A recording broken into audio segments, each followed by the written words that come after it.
اعوذ باللہ من الشیطان الرجیم پناہ مانگتا ہوں میں اللہ کی شیطان مردود سے۔ بسم اللہ الرحمن الرحیم شروع اللہ کا نام لے کر جو بڑا مہربان نہایت رحم والا ہے۔ مثل الذين اتخذوا من دون الله أولياء كمثل العنكبوت اتخذت بيتا وإن أوهن البيوت لبيت العنكبوت لو كانوا يعلمون۔ جن لوگوں نے اللہ کو چھوڑ کر دوسرے سرپرست بنا لیے ہیں ان کی مثال مکڑی جیسی ہے جو اپنا ایک گھر بناتی ہے، اور سب گھروں سے زیادہ کمزور گھر مکڑی کا گھر ہی ہوتا ہے۔ کاش یہ لوگ علم رکھتے۔ اوپر جتنی قوموں کا ذکر کیا گیا ہے وہ سب شرک میں مبتلا تھی، اور اپنے معبودوں کے متعلق ان کا عقیدہ یہ تھا کہ یہ ہمارے حامی و مددگار اور سرپرست یعنی گارڈین ہیں، ہماری قسمتیں بنانے اور بگاڑنے کی قدرت رکھتے ہیں۔ ان کی پوجا پاٹ کر کے اور انہیں نظر و نیاز دے کر جب ہم ان کی سرپرستی حاصل کر لیں گے تو یہ ہمارے کام بنائیں گے اور ہم کو ہر طرح کی آفات سے محفوظ رکھیں گے۔ لیکن جیسا کہ اوپر کے تاریخی واقعات میں دکھایا گیا ہے، ان کے یہ تمام عقائد و اوہام اس وقت بالکل بے بنیاد ثابت ہوئے جب اللہ تعالیٰ کی طرف سے ان کی بربادی کا فیصلہ کر دیا گیا۔ اس وقت کوئی دیوتا، کوئی اوتار، کوئی ولی، کوئی روح اور کوئی جن یا فرشتہ جسے وہ پوچھتے تھے ان کی مدد کو نہ آیا، اور اپنی باطن توقعات کی ناکامی پر کف افسوس بلتے ہوئے وہ سب پیوند خاک ہو گئے۔ ان واقعات کو بیان کرنے کے بعد اب اللہ تعالیٰ مشرکین کو متنبہ کر رہا ہے کہ کائنات کے حقیقی مالک و فرمانروا کو چھوڑ کر بالکل بے اختیار بندوں اور سراسر خیالی معبودوں کے اعتبار پر جو توقعات کا گھروندہ تم نے بنا رکھا ہے اس کی حقیقت مکڑی کے جالے سے زیادہ کچھ نہیں ہے۔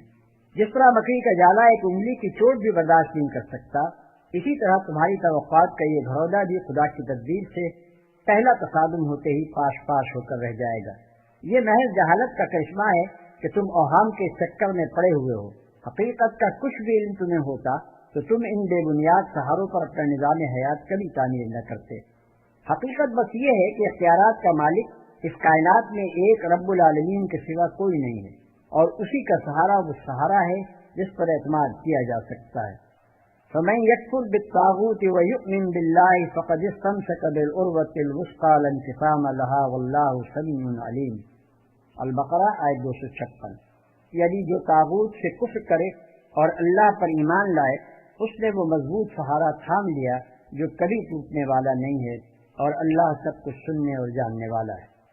اللہ تعالیٰ فرماتا ہے کہ مکڑی کا گھر سب سے کمزور گھر ہے۔ جیسا کہ آپ جانتے ہی ہیں کہ مکڑی کا گھر سب سے کمزور ہوتا ہے کیونکہ ایک انگلی سے اس کی تمام آرائش ختم ہو جاتی ہے۔ مگر آپ کو کچھ ایسی گہری باتیں بتاتے ہیں جس کی طرف قرآن اشارہ کرتا ہے سمجھنے والوں کے لیے۔ اول تو یہ قرآن مکڑی کو ہی مخاطب کرتا ہے۔ جو لفظ مکڑی کے لیے استعمال ہوا ہے وہ مونس ہے، کیونکہ مکڑا اپنا گھر نہیں بناتا، مکڑی ہی بناتی ہے۔ یہ بات بڑی اہمیت کی حامل ہے کہ مکڑی یا مکڑے کو دیکھ کر کوئی نہیں کہہ سکتا کہ یہ نر ہے یا مادہ، اور ان دونوں میں سے جال کون بناتا ہے، اور وہ بھی آج سے 1400 ہجری پہلے، جبکہ مکڑی یا مکڑے فرق کرنا ناممکن بات ہے۔ مکڑی کے گھر کی ظاہری کمزوریوں کو تو ہم سب ہی جانتے ہیں، مگر اس گھر میں رہنے والوں کے بارے میں بہت کم لوگ ہی جانتے ہیں۔ یہ گھر یوں بھی کمزور ہوتا ہے کہ نہ تو یہ تیز ہواؤں سے بچاتا ہے، نہ ہی گرمی سے اور نہ ہی سردی سے، یہاں تک کہ اس میں بیٹھنے والی مکڑی بھی ہوا میں چھوڑتی ہے اور سکون حاصل نہیں ہوتا۔ گھر کا مطلب ہوتا ہے سکون، آرام، فکروں سے دور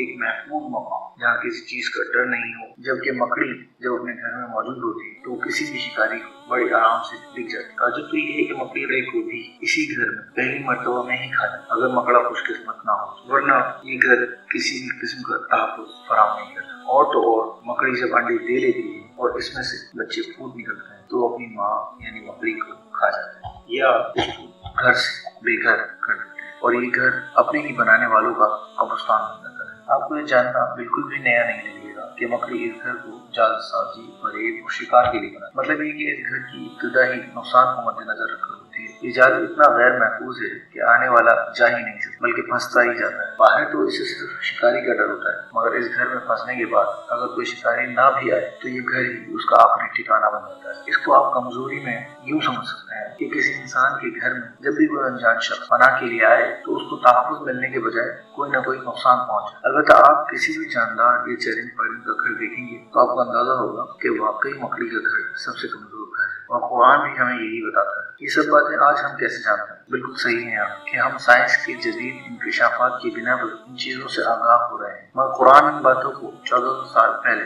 کیسے جانتا جبکہ دنیا کی تمام گھروں پر معلومات حاصل کرنا ایک ناممکن سا عمل تھا، اور یہ فیصلہ کر لینا کہ سب سے کمزور گھر مکڑی کا ہی ہے. دراصل قرآن آپ اور اس پوری کائنات پیدا کرنے والے کا کلام ہے.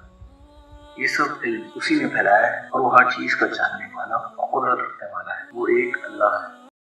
یہ تمام ریسرچ جو سائنس نے کی ہے، کیا اس نے مسلمانوں کا کام آسان نہیں کر دیا کہ وہ دوسروں کو یہ نشانیاں بتائیں اور جہنم میں جانے سے بچا لیں؟ کیونکہ اب ان کے پاس اور کوئی نشانی نہیں آئے گی. اپنی دعاؤں میں مجھے یاد رکھیں اور قرآن کا مطالعہ خود ضرور کریں. اگر آپ کو ویڈیو اچھی لگی تو لائک کر کے شیئر ضرور کریں، اور اگر کوئی سوال ہے تو کمنٹس ضرور کریں. تمام ویڈیوز کو بالکل مفت حاصل کرنے کے لیے نیچے دیے گئے لال بٹن کو ضرور دبا دیں تاکہ ہر نئی ویڈیو آپ کو مل سکے.